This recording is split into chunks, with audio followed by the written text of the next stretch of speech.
It starts on a Tuesday afternoon, sun beating down on the asphalt. Jamal Carter, known to his friends as Jay, is heading home from a community center meeting, mind buzzing with lyrics for his next track. He looks like any young black man walking down the street, jeans, hoodie, intricate locks framing his thoughtful face. Then a patrol car screeches to a halt. Officer Dunn emerges, eyes narrowed, immediately radiating hostility. A baseless stop escalates quickly. Dunn, offended by Jay's calm questioning of the stop, sees only defiance, disrespect. Fueled by prejudice and a need to assert dominance, he drags Jay to the precinct on trumped-up charges. And there, in a chilling abuse of power, Dunn decides to teach Jay a lesson about authority. He pulls out clippers. He forcibly shaves Jay's locks, a symbol of his identity, his culture, his pride, humiliating him, stripping him of his dignity while other officers watch, maybe snicker. Dunn thinks he's just put another thug in his place, enforced respect through degradation. What Officer Dunn, blinded by his own racism and ignorance, doesn't know is that the young man whose identity he just tried to erase isn't just Jay from the block. He's Apex, the award-winning multi-platinum rapper whose music critiques the very system Dunn represents, whose face is plastered on billboards, whose voice resonates with millions, and who has a legal team on speed dial that could bury Dunn's career. A storm of media exposure, legal reckoning, and cultural backlash is about to crash down on Officer Dunn, powered by the voice he tried to silence and the identity he tried to shave away. Stick around. The moment Dunn realizes he just assaulted a hip-hop superstar is pure, unadulterated poetic justice. Yo, let us know where you're tuning in from. Drop your city, state, country, whatever in the comments. We're building a community here, sharing these important stories. Let's get ready to find out exactly how it all went down. Buckle up, let's dive right in. The afternoon sun beat down relentlessly on the cracked sidewalks of Oak Street, heat radiating in shimmering waves from the asphalt. Jamal J. Carter walked with a relaxed, purposeful stride, earbuds tucked loosely in his ears, head nodding, slightly to an internal rhythm. He was mentally replaying the productive meeting at the community center, planning the upcoming youth arts showcase, brainstorming ways to get more kids involved in music production. Ideas for new lyrics sparked and faded in his mind, fragments of rhymes about resilience, community, the struggle and beauty of life in the neighborhood he called home. He wore his usual attire, comfortable jeans, a slightly worn hoodie from a local designer, and his locks, thick and well-maintained, pulled back loosely from his face. These locks were more than just hair. They were a connection to his heritage, a symbol of patience and growth, an integral part of his identity both personally and as the artist known to millions as Apex. He was just Jay right now, though, heading home, looking forward to grabbing some takeout and maybe laying down some rough tracks in his home studio later. He was nearing the corner of Oak and Franklin when the screech of tires abruptly shattered the afternoon calm. A city police cruiser marked Unit 312 swerved aggressively to the curb just ahead of him, cutting off his path. The passenger door flew open almost before the car stopped rocking, and Officer Miller, young, eager, eyes scanning nervously, stepped out. Then the driver's side door opened, and Officer Dunn emerged. Dunn was older, maybe late 40s, with a thick neck, a perpetual scowl etched onto his face, and eyes that seemed to hold a permanent glint of suspicion and disdain, especially when directed at young black men like Jay. Dunn moved with a deliberate, heavy swagger, projecting an aura of unquestionable authority and barely concealed aggression. He didn't approach Jay. He barked a command from across the sidewalk. "Hey, you, hold up right there." Jay stopped, instinctively pulling out his earbuds, a familiar feeling of wary tension settling in his gut. He'd experienced stops like this before, baseless, predicated on nothing more than his presence in his own neighborhood. He kept his hands visible, away from his pockets, adopting a calm, non-threatening posture. "Is there a problem, officer?" Jay asked, his voice level, polite, betraying none of the internal annoyance or apprehension he felt. Dunn ambled closer, his partner Miller hovering slightly behind him. Dunn's eyes did a slow, deliberate scan of Jay, from his sneakers up to his locks, his gaze lingering there with particular distaste. "Problem is, you fit the description," Dunn stated flatly. Jay raised an eyebrow slightly. Description of what, exactly? Suspicious individual reported in the area, possible involvement in recent burglaries. The accusation was vague, generic, the kind often used to justify stops based on racial profiling. "Officer," Jay replied calmly, "I was just at the community center down the block, planning an arts event. I live 3 streets over. I haven't been involved in any burglaries." Dunn smirked, a condescending twist of his lips. "Yeah?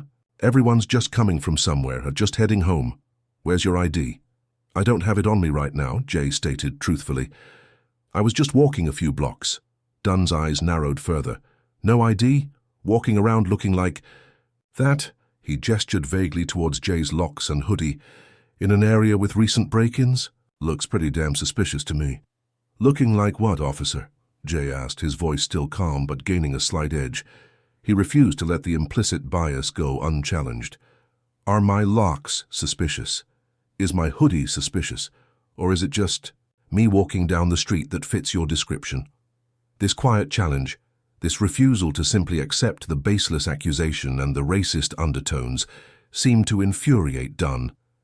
He saw it not as a legitimate question, but as defiance, as disrespect for his authority, coming from someone he already viewed as inherently suspect. "Watch your mouth, boy," Dunn snarled, stepping closer, deliberately invading Jay's personal space. "You trying to get smart with me? Maybe you do fit the description perfectly." He poked a thick finger into Jay's chest. "Maybe we need to take a ride downtown, ask you some more questions."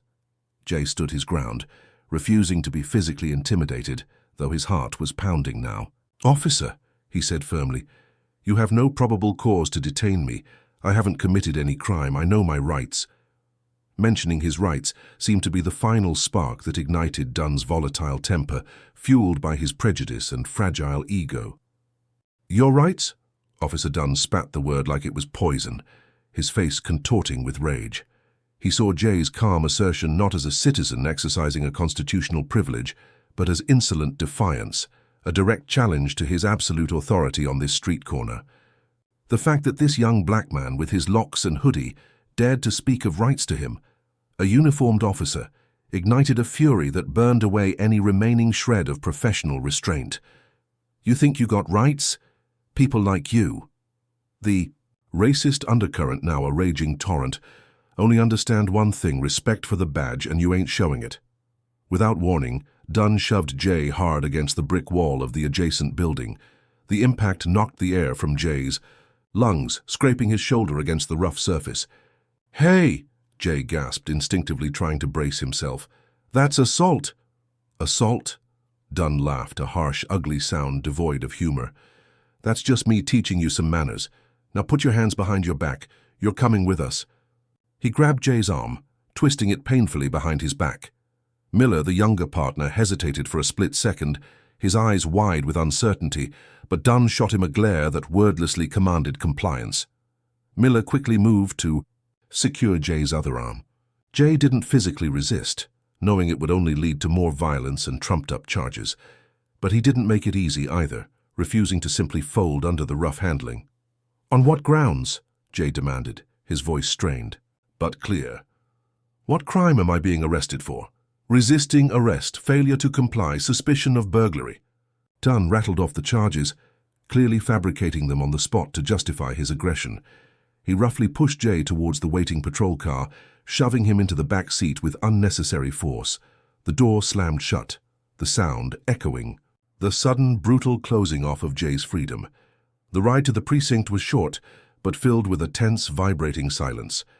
Jay sat rigidly in the back, breathing deeply, trying to control the mix of fear, anger, and disbelief churning within him. He focused on observing, memorizing details, the officers' names visible on their uniforms, Dunn, Miller, the unit number of the car, the route they took. He knew he needed to stay calm, stay observant, gather information for the inevitable fight ahead. Officer Dunn drove aggressively, occasionally glancing back at Jay in the rearview mirror, a look of smug satisfaction mixed with lingering anger on his face. He seemed pleased with himself, convinced he had successfully subdued a defiant suspect and reasserted his dominance. At the precinct, a drab, institutional building smelling of stale coffee and disinfectant, Dunn dragged Jay roughly from the car and into the processing area. He shoved Jay towards the booking desk, barking at the desk sergeant. "Got one here for resisting failure to comply, possible burglary connection, needs processing." The desk sergeant, looking bored, barely glanced up. Dunn then steered Jay towards a small, stark holding cell. "Get in there and think about learning some respect," Dunn sneered, shoving Jay inside. The heavy metal door clanged shut, the sound final and isolating. Jay surveyed the small cell, a concrete bench, a stained toilet, walls covered in faded graffiti. He sat down on the bench, the cold seeping through his jeans. The adrenaline was fading, leaving him feeling shaken, violated, and deeply angry. This wasn't just an unlawful stop. It was an assault, a kidnapping under color of law, fueled by pure racism. He knew he needed to call his lawyer, his manager, but they hadn't even allowed him his phone call yet. He leaned his head back against the cold concrete wall, closing his eyes, trying to center himself, trying to push down the rising tide of despair. He wouldn't let Dunn break him. He repeated the officer's badge number silently, committing it to memory alongside the details of the assault.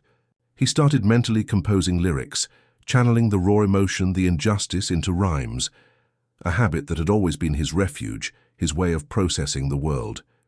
He was deep in thought, sketching out verses in his head, when the cell door suddenly scraped open again an hour later. Officer Dunn stood there, a strange, almost gleeful expression on his face. Behind him stood Officer Miller, looking distinctly uncomfortable, avoiding eye contact. In Dunn's hand, shockingly, was a pair of electric clippers, the kind used for shearing sheep or perhaps prison haircuts, attached to a long extension cord snaking back towards an outlet in the hallway. Jay's blood ran cold. What is that for?" he asked, his voice barely a whisper. Dunn stepped into the cell, Miller reluctantly following, partially blocking the doorway. Dunn held up the buzzing clippers, a cruel smirk spreading across his face. "Lesson ain't over yet, boy," he said, his voice dripping with menace. "You want to talk about your identity, your rights? Seems like that hair means a lot to you. Maybe losing it will teach you some humility, teach you who's really in charge here." The intent was sickeningly clear. This wasn't about procedure, it was about degradation. It was a calculated act designed to strip Jay of his identity, his cultural pride, his very sense of self, all under the guise of teaching him respect for authority he had dared to question. Jamal J. Carter stared at the buzzing clippers in Officer Dunn's hand, a wave of disbelief washing over him, quickly followed by a surge of cold, sharp dread. Shave his head? Here? In a police holding cell? The idea was so outrageous, so violative, it seemed almost unreal. His locks weren't just a hairstyle. They were years of growth, a connection to his roots, a visible manifestation of his identity as both a man and an artist. To have them forcibly removed, sheared off like an animal's fleece by this hateful, prejudiced officer, it felt like a profound, intimate violation, a stripping away of self far deeper than the physical assault on the street. "You can't do this," Jay said, his voice low but vibrating with a mixture of fear and defiance. He stood up slowly from the bench, trying to put some distance between himself and Dunn within the cramped confines of the cell. "This is illegal. It's assault. It's a violation of my rights, my dignity." Officer Dunn just laughed, that same harsh, dismissive sound from the street corner. "Rights? Dignity? You lost those when you decided to mouth off to a police officer, pal. Around here," he gestured vaguely at the grim surroundings, "we make the rules, and right now the rule is you need a haircut." He advanced further into the cell, the clippers buzzing menacingly, the cord trailing behind him. Officer Miller shifted uncomfortably by the door, looking pale and conflicted, but making no move to intervene. His silence was complicity.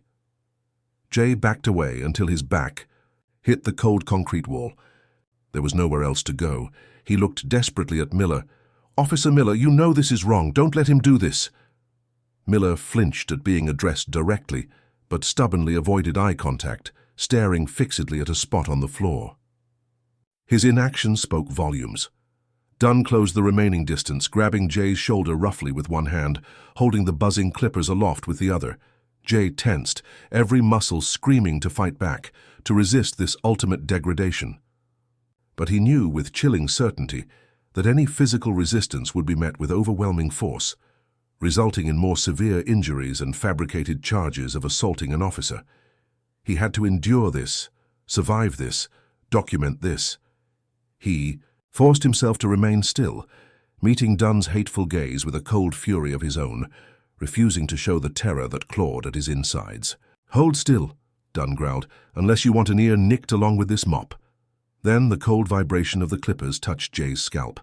He squeezed his eyes shut for a brief second as the first thick lock fell away, landing softly on the dusty concrete floor. Then another, and another. Dunn worked quickly, crudely, shearing off the locks close to the scalp, leaving uneven patches, exposing skin that hadn't seen direct sunlight in years. It felt like being flayed, each severed lock a piece of his identity being torn away, discarded, on the dirty floor like trash. He didn't cry out, didn't plead, didn't give Dunn the satisfaction of seeing him break completely. He focused instead on the injustice, letting the rage build within him, channeling it not into futile resistance, but into a burning resolve for accountability. He mentally catalogued every detail: Dunn's sneering face, Miller's averted gaze, the humiliating scrape of the clippers, the growing pile of his severed locks at his feet. When Dunn finally finished, stepping back to admire his handiwork, Jay's head felt strangely light, exposed, vulnerable. Uneven tufts of hair remained, a ragged, humiliating testament to the assault. Dunn chuckled again. "There, looks better already, more respectable." He gestured towards the pile of locks on the floor. "Maybe leave that mess behind when you finally get out." He turned to leave the cell, the clippers still buzzing faintly. "All right, suspect," Dunn said over his shoulder, his voice dripping with mock formality. "I guess you get your phone call now. Don't call anyone too important, all right? Wouldn't want them seeing you looking like this." He laughed again as he and Miller exited the cell, the heavy door clanging shut, leaving Jay alone with his shorn head, the pile of his severed identity, on the floor, and a single crucial opportunity: his phone call.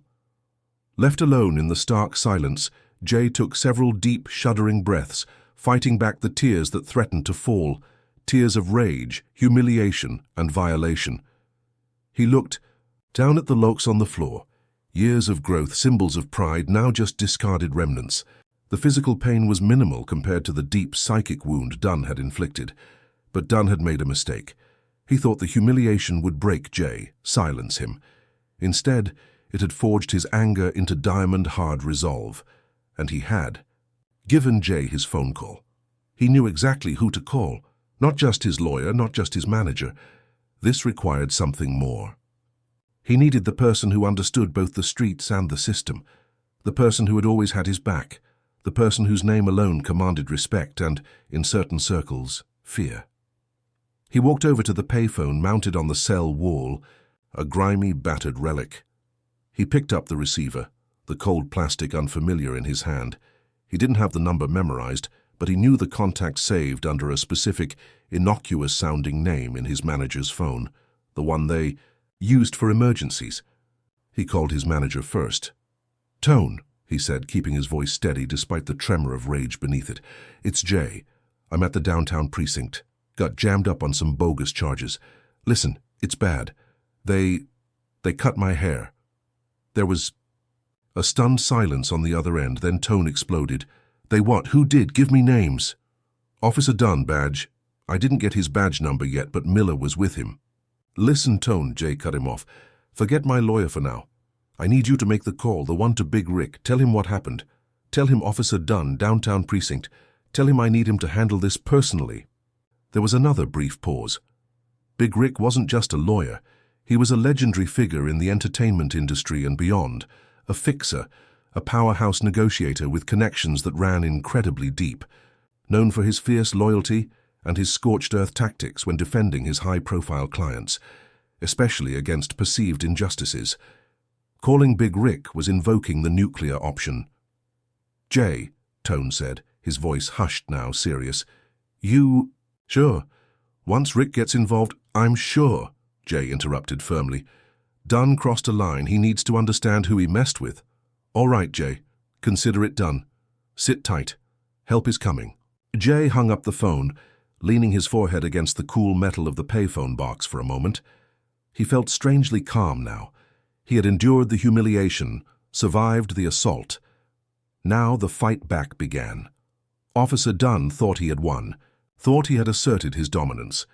He had no idea he had just kicked a hornet's nest, connected to one of the most powerful figures in the entertainment world. The clock was ticking on Dunn's career, and Big Rick was about to bring the hammer down. Richard Big Rick Thornton III wasn't just an entertainment lawyer. He was a force of nature, a veritable kingmaker and protector within the complex ecosystem of hip-hop, sports, and high-stakes business. His opulent office, occupying the top floor of a sleek Manhattan skyscraper, commanded panoramic views of the city skyline, a fitting backdrop for a man who navigated the heights of power with practiced ease. Rick wasn't physically imposing in the traditional sense, impeccably, dressed sharp eyes behind expensive frames, movements precise and economical. But his presence filled any room he entered. His reputation preceded him, fiercely intelligent, ruthlessly efficient, unwaveringly loyal to his select clientele, and possessing a network of connections that extended far beyond the entertainment industry into the corridors of political power, finance, and even, when necessary, less conventional avenues of influence. He was known for his ability to make problems disappear, careers skyrocket, and adversaries crumble. Messing with one of Big Rick's clients was widely understood to be a catastrophic mistake. When the call came through from Tone, Apex's longtime manager, relaying the situation, the baseless stop, the trumped-up charges, and crucially, the horrific, degrading act of forcibly shaving Jamal Apex Carter's locks while in police custody, Rick's initial reaction was a moment of cold, dangerous stillness. He listened intently, his expression unreadable, asking only a few clarifying questions in his low, measured baritone. Officer's name? Precinct? Time of arrest? Any witnesses? As Tone provided the details, Rick's mind was already processing, strategizing, mobilizing. The disrespect shown to Apex, an artist Rick genuinely admired not just for his multi-platinum success, but for his intelligence, his community involvement, and his powerful voice against injustice, ignited a protective fury within him. This wasn't just a legal issue. It was a personal affront, a blatant abuse of power against someone under his formidable wing. Officer Dunn hadn't just assaulted a young black man, he had assaulted Apex, a cultural icon, and by extension, he had insulted Big Rick himself. Before the call with Tone even ended, Rick was already multitasking, his fingers flying across the secure keyboard of his encrypted workstation. His first action wasn't to call the precinct or a local lawyer. It was to activate his own network. He initiated a secure query through channels that bypassed standard public records, requesting immediate background information on Officer Dunn and Officer Miller, service records, complaint histories, known affiliations, potential vulnerabilities.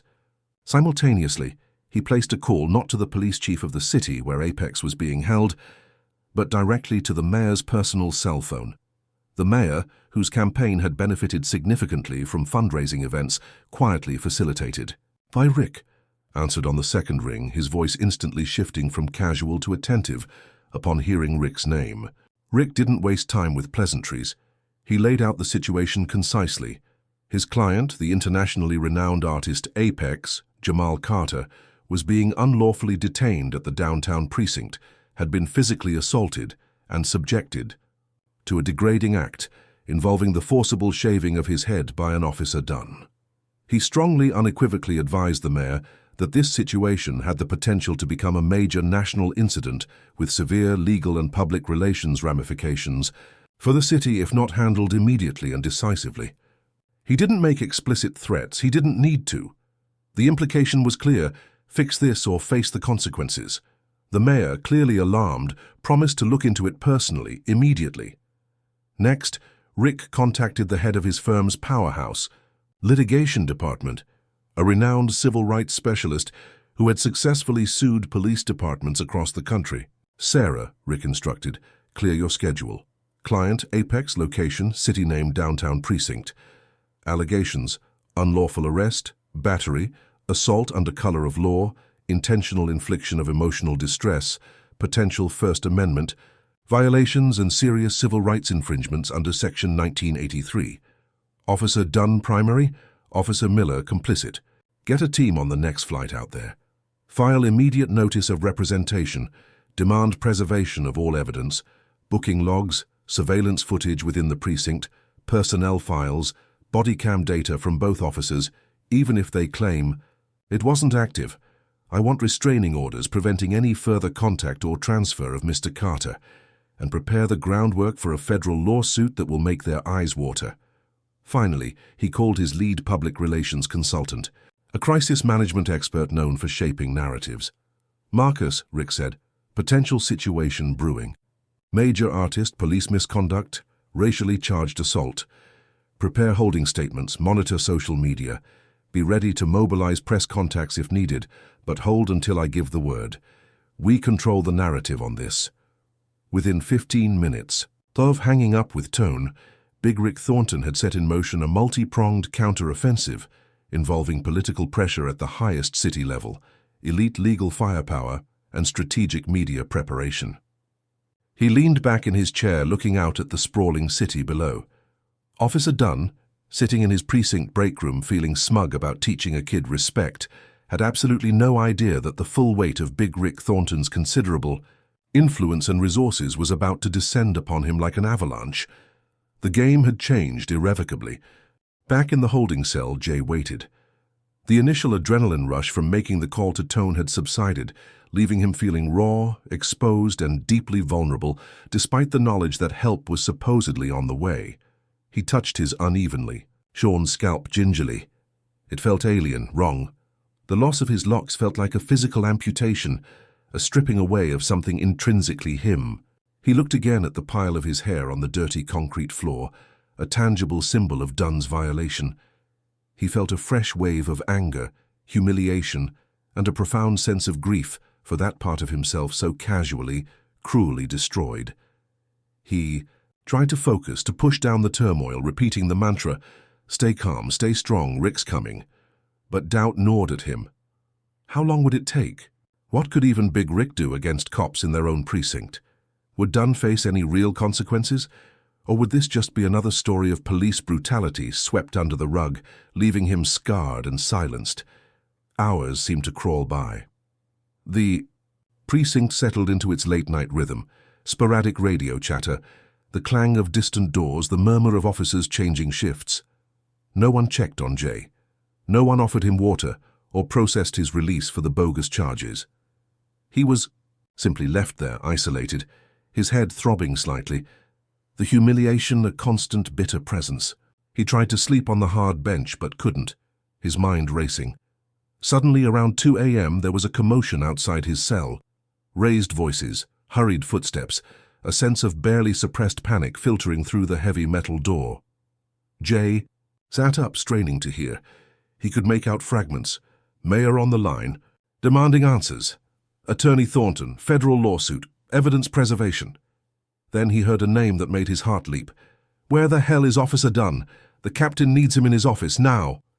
Minutes later, Jay heard footsteps, approaching his cell again. Not the heavy, confident tread of Officer Dunn this time, but a quicker, more hesitant step. The cell door scraped open. Standing there was the precinct captain, a man named Harrison whom Jay recognized from community liaison meetings.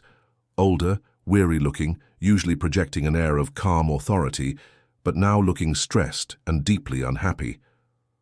Beside him stood a pale, visibly sweating Officer Miller, still avoiding eye contact. Officer Dunn was nowhere to be seen.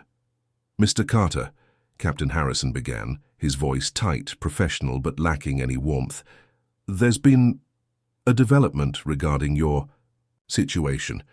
We understand there may have been some irregularities during your interaction with Officer Dunn."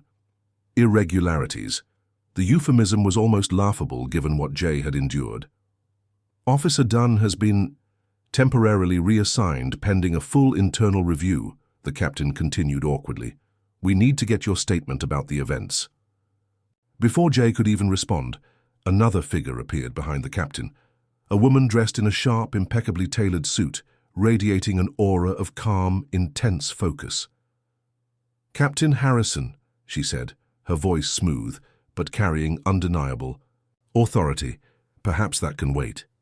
I am Sarah Chen, lead counsel from Thornton Albright Inspector, representing Mr. Jamal Carter, also known as Apex."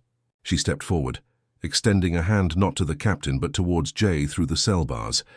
"Mr. Carter, I'm here with Mr. Thornton's full support. We're getting you out of here immediately. All charges are being dropped." Captain Harrison looked flustered. "Ms. Chen, with all due respect, there are procedures—" "Captain," Ms. Chen interrupted coolly, "the mayor has already been briefed by Mr. Thornton. I believe you'll find the procedures for Mr. Carter's immediate unconditional release are being expedited as we speak. Furthermore," her gaze sharpened, "we demand the immediate preservation of all surveillance footage from this precinct covering the last 6 hours, all logs related to Mr. Carter's detention, and the personnel files, including all prior complaints, for both Officer Dunn and Officer Miller. We also require Officer Dunn's duty weapon and the clippers used in the assault on my client to be secured as evidence." She produced a sheaf of papers. "This is formal notice. A federal civil rights lawsuit is being filed tomorrow morning, Captain." Harrison looked like he'd been punched. He stared at the legal papers, then at Ms. Chen's resolute face, then glanced nervously towards Officer Miller, who looked like he might faint. The power dynamic had shifted completely, instantly. Just then a phone rang, not one of the precinct lines, but a sleek satellite phone held by another member of Ms. Chen's team who had appeared silently behind her. He answered quickly, listened for a moment, then nodded to Ms. Chen. "Mr. Thornton on secure line 1 for Captain Harrison," the aide announced flatly. Captain Harrison visibly paled. Taking a call from the big Rick Thornton, personally, under these circumstances? He wiped a hand across his sweaty brow, took the offered satellite phone with a trembling hand, and raised it to his ear. Yes, Mr. Thornton. Captain Harrison here." He listened for several long moments, his face cycling through expressions of shock, dismay, and grim acceptance. His responses were brief, deferential. "Yes, sir, I understand completely. Absolutely unacceptable. Internal Affairs is already initiating. Yes, immediate release. Full cooperation guaranteed." "My apologies, sir. Deepest apologies." He finally handed the phone back, looking utterly defeated. He turned to Officer Miller. "Miller, go unlock Mr. Carter's cell. Now, escort him directly to the front desk for immediate release, no paperwork delays, and find Dunn. Tell him IA wants him. Tell him not to leave the building." Miller nodded quickly, fumbling with the keys, finally managing to unlock Jay's cell door. As Jay stepped out, unsteady but holding his head high despite the humiliating haircut, Ms. Chen placed a reassuring hand on his arm. "It's over, Jay," she murmured. "Let's get you home. Rick sends his best. We'll handle everything from here." Jay nodded, a profound sense of relief washing over him, tinged with the lingering trauma but also the fierce satisfaction of knowing that Officer Dunn's reign of petty tyranny, his racist abuse of power, was about to face a reckoning orchestrated by forces he couldn't even comprehend, let alone control. The panic wasn't Jay's anymore. It had transferred completely to the officer who thought he held all the power. Jamal J. Carter walked out of the downtown precinct into the cool pre-dawn air, flanked by Sarah Chen and her legal team. The unconditional release had happened with astonishing speed following Big Rick's call. Paperwork dissolved, procedures evaporated, and suddenly Captain Harrison and the remaining precinct staff couldn't seem to apologize enough or expedite his departure fast enough. Stepping outside felt like emerging from a suffocating nightmare into reality, albeit a reality now permanently altered. He instinctively touched his shorn scalp, the phantom weight of his locks still a palpable absence. The humiliation remained, a raw wound beneath the surface, but it was now overlaid with a cold, simmering anger and the fierce determination to see Officer Dunn held accountable. Ms. Chen guided him towards a waiting black SUV, assuring him that a private doctor would meet them at a secure location for examination and documentation of his injuries. The scrapes from the initial assault, any bruising, and, crucially, the state of his scalp after the forced haircut. Every detail would be meticulously recorded for the impending lawsuit. Inside the precinct, the atmosphere was one of controlled chaos and barely suppressed panic. Captain Harrison, after ensuring Jay's release, immediately quarantined Officer Dunn in an empty interview room, confiscating his duty weapon and placing him under the direct watch of 2 internal affairs detectives summoned urgently from their homes. Dunn, initially belligerent and demanding his union representative, quickly deflated when Harrison bluntly informed him of the identity of the complainant's representative, Big Rick Thornton, the direct call from the mayor demanding action and the imminent filing of a massive federal civil rights lawsuit. Dunn's face reportedly turned sheet white, his bluster vanishing, replaced by a stark, visceral fear. He understood finally the magnitude of his mistake, the colossal misjudgment he had made in targeting Apex. Officer Miller, meanwhile, was giving his own tearful, terrified statement to another IA detective, reportedly cooperating fully, likely trying to distance himself from Dunn's actions and save his own career by portraying himself as reluctantly complicit rather than actively participating in the haircutting incident. His testimony would be crucial in corroborating Jay's account against Dunn. The internal investigation proceeded at lightning speed, fueled by pressure from the mayor's office, the city's legal department desperate to mitigate the impending lawsuit, and the knowledge that Big Rick Thornton's legal team would likely be filing subpoenas demanding records imminently. Security footage from inside the precinct was immediately secured.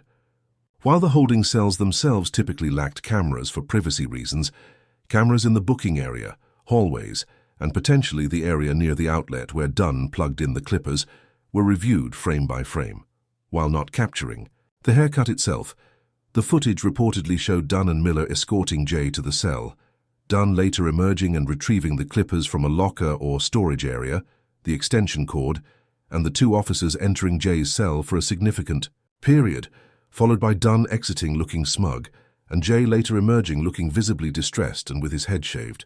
Combined with Miller's corroborating testimony and Jay's statement, the circumstantial evidence against Dunn for the assault and degradation within the cell was overwhelming, even without direct video of the act itself. News of the incident, despite initial attempts to keep it contained, inevitably began to leak. Whispers within the department turned into anonymous tips to local journalists.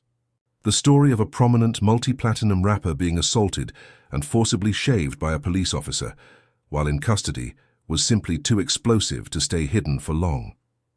By mid-morning, the first online articles appeared, initially based on sources and speculation, but rapidly gaining traction. The hashtag #JusticeForApex exploded on social media, fueled by horrified fans, outraged civil rights activists, and fellow artists expressing solidarity and condemnation. Comparisons were drawn to historical acts of racist degradation, highlighting the symbolic violence of forcibly cutting a black man's locks. The incident tapped into a deep well of anger and frustration regarding police brutality and racial injustice, amplified by Apex's status as a cultural icon whose music often spoke directly to these themes. The court of public opinion rendered its verdict swiftly and overwhelmingly against Officer Dunn and the department. The pressure intensified exponentially. This wasn't just a local precinct issue anymore. It was rapidly becoming a national scandal, putting the city, its police force, and its leadership under a harsh, unforgiving spotlight. Officer Dunn's reckoning wasn't just going to be internal or legal, it was going to be profoundly public. True to Sarah Chen's promise, the federal lawsuit landed less than 24 hours after Jay's release. Filed in U.S. District Court, the complaint was a meticulously crafted legal document running over 50 pages, detailing every aspect of the encounter. The pretextual stop based on racial profiling, the unlawful arrest without probable cause, the excessive force used during the arrest, the illegal detention, and, highlighted with particular emphasis, the barbaric and degrading act of forcibly shaving Jay's head while he was unlawfully detained, described as battery, assault, intentional infliction of emotional distress, and a profound violation of his First Amendment rights. Symbolic expression, and 14th Amendment rights, due process and equal protection. The complaint named Officer Dunn individually for his direct actions, Officer Miller for his complicity and failure to intervene, Captain Harrison for potential supervisory negligence, pending discovery, and the city itself for potentially fostering a culture of indifference or enabling misconduct through inadequate training and discipline. Monell claim.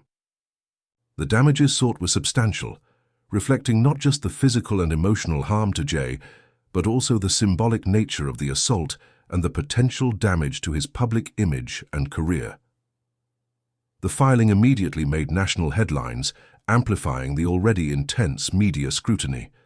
Big Rick Thornton, usually preferring to operate behind the scenes, granted a single carefully worded interview to a major news network, expressing his profound outrage at the treatment of his client and promising to pursue justice relentlessly. For this wasn't just an assault on Jamal Carter, the artist known as Apex, Rick stated, his voice calm but radiating controlled fury. This was an attack on the dignity, the culture, and the basic human rights of a black man who dared to question an abuse of power. Officer Dunn's actions were not just illegal, they were despicable. Harkening back to darker times we claim to have left behind, we will ensure, through the full force of the legal system, that he and any system that enabled him are held accountable. His words resonated powerfully, framing the case not just as an individual grievance, but as part of a larger struggle against systemic racism and police brutality. The city's legal department found itself in an immediate, unwinnable position. Defending the lawsuit seemed futile. Officer Miller's testimony to Internal Affairs corroborated Jay's account of the events leading up to the haircutting. While Miller claimed he was uncomfortable and didn't physically participate in the shaving, his admission that Dunn took Jay into the cell with clippers and emerged later with Jay shorn was damning circumstantial evidence against Dunn. Furthermore, the precinct surveillance logs and partial footage supported the timeline. The public relations damage was already catastrophic. A drawn-out, high-profile federal trial featuring testimony from Apex himself, detailing the humiliation, alongside testimony about Dunn's likely discoverable history of prior complaints, was a nightmare scenario the mayor and city council desperately wanted to avoid. Settlement negotiations began almost immediately, driven by the city's urgent need to contain the damage. Big Rick Thornton and Sarah Chen, however, held all the leverage and were in no mood for a quick, quiet resolution that swept the core issues under the rug. They weren't just seeking monetary damages for Jay, they were demanding meaningful systemic change as part of any settlement. Their demands included immediate termination proceedings against Officer Dunn. His earlier reassignment was deemed insufficient. Significant disciplinary action against Officer Miller for failure to intervene, a substantial, publicly disclosed monetary settlement for Jay acknowledging the severity of the harm, mandatory department-wide retraining on cultural sensitivity, racial bias, de-escalation, and the specific unconstitutionality of degrading detainees. Revisions to precinct surveillance policies to include audio and potentially limited video, coverage in holding areas, and the establishment of a community oversight board with real power to review and recommend discipline in misconduct cases. The negotiations were tense, stretching over several weeks. The city initially balked at some of the systemic demands, particularly the oversight board, but Rick and Leah held firm, implicitly threatening to proceed with the discovery phase of the lawsuit, which would likely unearth even more damaging information about departmental practices and Dunn's history. They leveraged the intense media scrutiny and the power of Apex's platform. Millions of fans mobilized online, demanding justice. Faced with overwhelming legal and public pressure, the city ultimately capitulated on nearly all points. The settlement agreement, when finalized, was historic in its scope, addressing not just the individual harm to Jay, but mandating concrete steps towards broader departmental reform. Officer Dunn, seeing no viable path forward, agreed to resign effective immediately as part of the deal, accepting a slightly less severe internal finding in exchange for avoiding termination proceedings that could impact his pension eligibility. Elsewhere, Though the specter of potential, though less likely now, criminal charges still lingered, Officer Miller accepted a lengthy suspension and mandatory retraining. The financial settlement for Jay was significant, though he announced immediately through Big Rick that a substantial portion would be donated to civil rights organizations and funding arts programs at the community center he'd been visiting. The day of his arrest, the legal gauntlet had been run, and while the scars remained, accountability had been achieved, and seeds for potential change had been forcefully planted. Jamal J. Carter found himself navigating a strange duality in the aftermath of the settlement. On one hand, there was profound relief. The legal battle was over. Officer Dunn was off the force, and significant reforms had been mandated, offering a measure of justice not just for him, but potentially for the broader community. He felt vindicated, his truth acknowledged.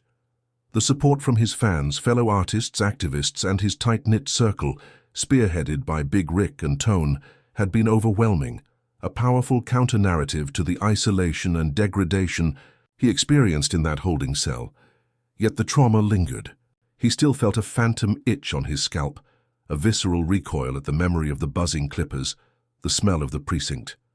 His locks, which he immediately began the long process of regrowing, became a visible symbol not just of his identity, but of his resilience, his refusal to be erased.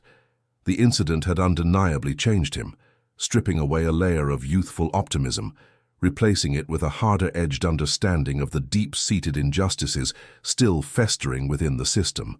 Instead of retreating, however, Jay channeled his experience into his art with renewed ferocity. His next project, conceived in the raw aftermath of the assault and refined during the legal battle, became his most personal and powerful work to date.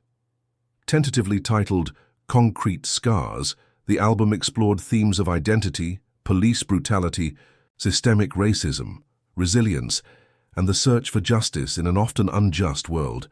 The lyrics were raw, unflinching, drawing directly from his ordeal, but broadening the scope to encompass the shared experiences of countless others who had faced similar violations without the platform or resources he possessed. He wrote about the feeling of being targeted, the humiliation of being stripped of dignity, the cold indifference of biased authority, but also about the strength found in community, the power of speaking truth, and the enduring fight for equality. The first single released from the project, Badge and Clippers, dropped like a bombshell onto the music scene.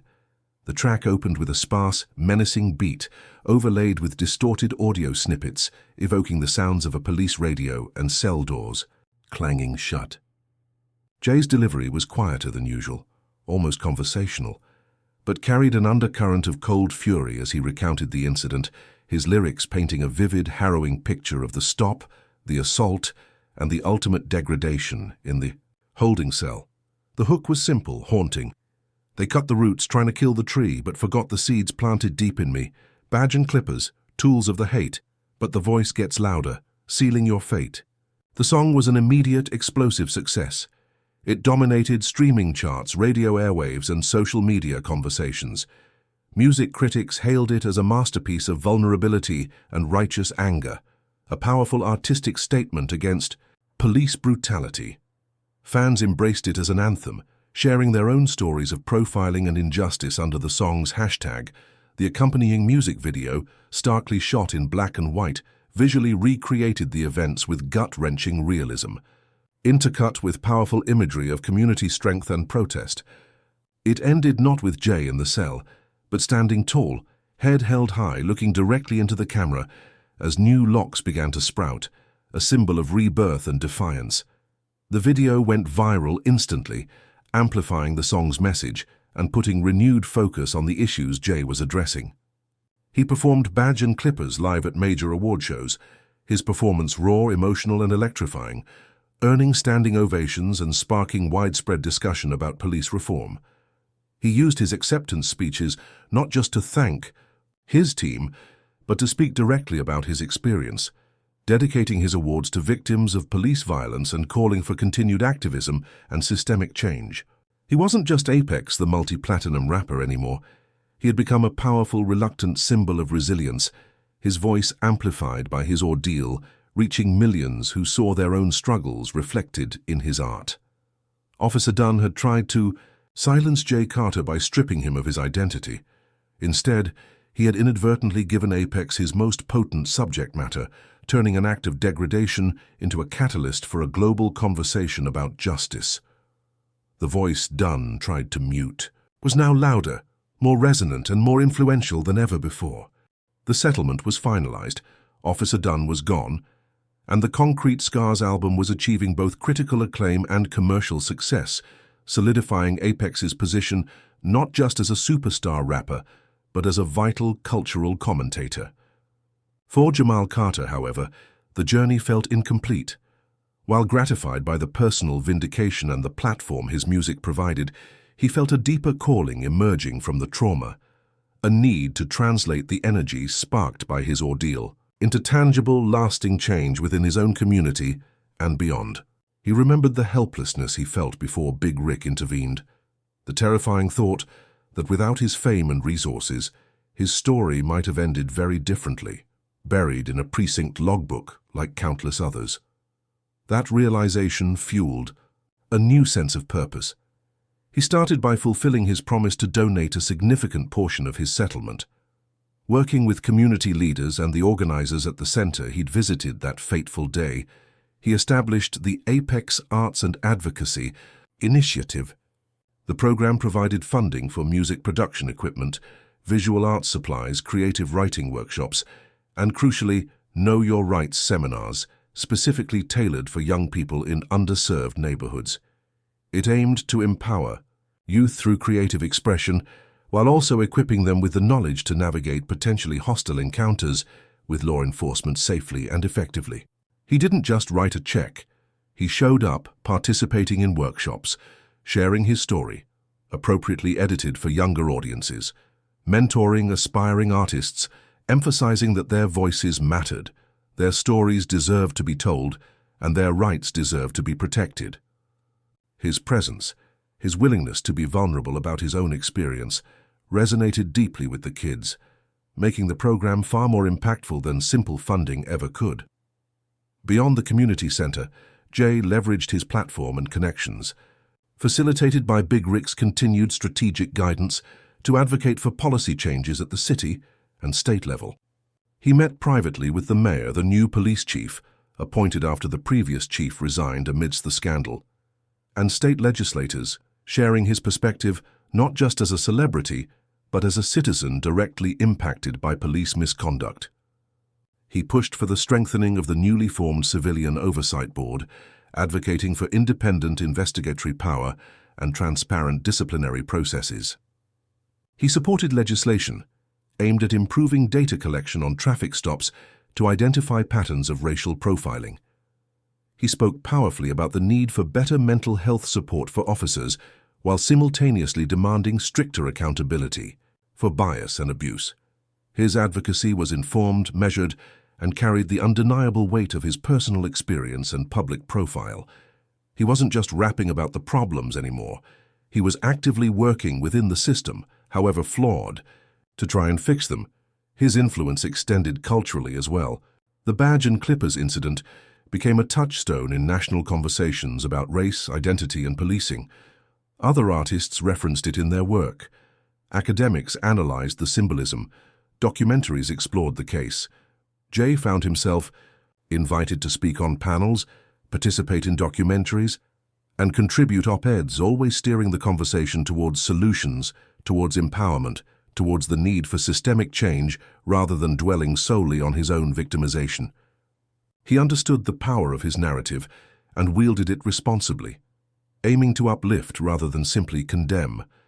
Of course, the change wasn't universal or immediate. Resistance remained. Some police union officials publicly downplayed the incident or defended Dunn's initial actions. Online trolls attacked Jay with racist vitriol. Progress on policy reforms sometimes stalled in legislative committees. Jay faced the familiar frustrations of activism, the slow pace of change, the entrenched opposition, the moments of doubt. But he kept going, fueled by the memory of that holding cell, the support of his community, and the faces of the young, people at the community center, finding their own voices through the programs he funded. He knew that planting seeds of change didn't guarantee an immediate harvest, but it was the necessary work. Officer Dunn, in his act of hateful degradation, had inadvertently planted a seed of resistance in Jay. Now Jay Carter, aka Apex, was spending his life tending that seed, helping it grow into a forest of awareness, empowerment, and enduring hope for a more just future. The locks were growing back, different perhaps, but stronger at the roots. Hair can be more than just hair. For Jay Apex Carter, his locks were identity, culture, pride. Officer Dunn saw them as a symbol of defiance, something to be forcibly removed, to assert dominance, to humiliate, to erase. He used clippers as a weapon, believing degradation was the path to control. He never imagined that the man whose head he shaved held a voice that could shake the foundations of power, a platform built on the very experiences Dunn sought to invalidate. He tried to cut down the artist, forgetting the roots ran deep. For those of us who understand that our hair, our appearance, our very being can be politicized and targeted by prejudice, this story hits hard. We know the deep violation of having your identity attacked, dismissed, or forcibly altered by those in power. Maybe you've faced judgment based on how you look. Maybe you've felt the pressure to conform, to hide parts of yourself to feel safe or accepted. Maybe you've experienced the sting of having your dignity deliberately stripped away. But Jay's story is a powerful testament to resilience and the alchemy of turning pain into power. He didn't let the humiliation silence him. He amplified his voice. He used his art, his platform, and his resources not just to seek personal justice, but to plant seeds of change for his entire community. It shows that true power isn't found in wielding clippers or badges with malice, but in owning your identity, speaking your truth, and using your unique gifts to fight for something bigger than yourself. Officer Dunn tried to erase Apex. Instead, he solidified his legacy as a voice for the voiceless, proving that you can cut the branches, but you can't kill the roots that feed the soul. So if this story resonated with you, if it sparked a fire in your spirit, if it reminded you of the power of art, identity, and resilience in the face of injustice, please help amplify this message. Like this video. Share it with someone who needs to hear that even acts of degradation can become fuel for liberation, and that our voices are strongest when we speak our truth.